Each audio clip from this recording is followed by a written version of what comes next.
everyone. I am Mitch Regine A. Comedido from 11 Honesty. This is my presentation for Oral Communication Lesson 5, a position paper entitled Face-to-Face Class, a call to implement throughout the country. Due to the coronavirus disease 2019 pandemic, education is one of the most affected elements of human existence. Many governments around the world have decided to temporarily close schools that have affected millions of students since the outbreak and threat of the pandemic. As a result of the pandemic, pupils, mainly children, have been experiencing a learning crisis. The Philippine government's Department of Education has issued guidelines for implementing online and modular distance learning instruction delivery. This is to protect students from contracting the sickness. However, plans to perform a pilot implementation of limited face-to-face delivery in low-risk COVID-19 transmission zones in January 2021 were approved by the President, but later were cancelled due to the threat of a new COVID-19 strain.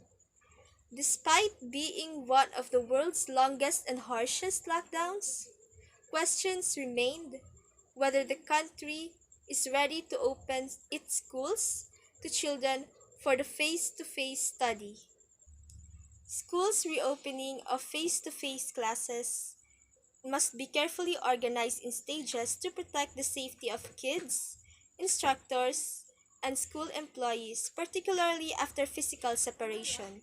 The World Health Organization published a checklist on December 11, 2020 to help schools reopen and prepare for likely reappearance of COVID-19.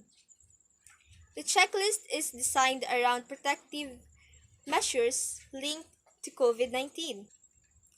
In the recent survey conducted by the World Health Organization, majority of the parents and learners agreed to reopen schools as soon as possible.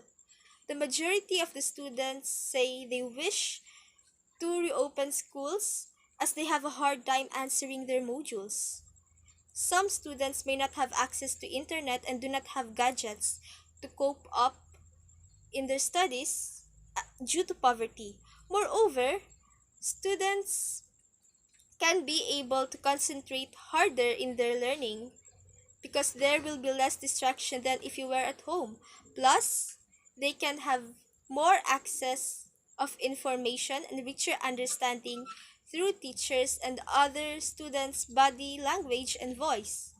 However, some parents are opposed to reopening schools because they do not want their children's health to be at risk.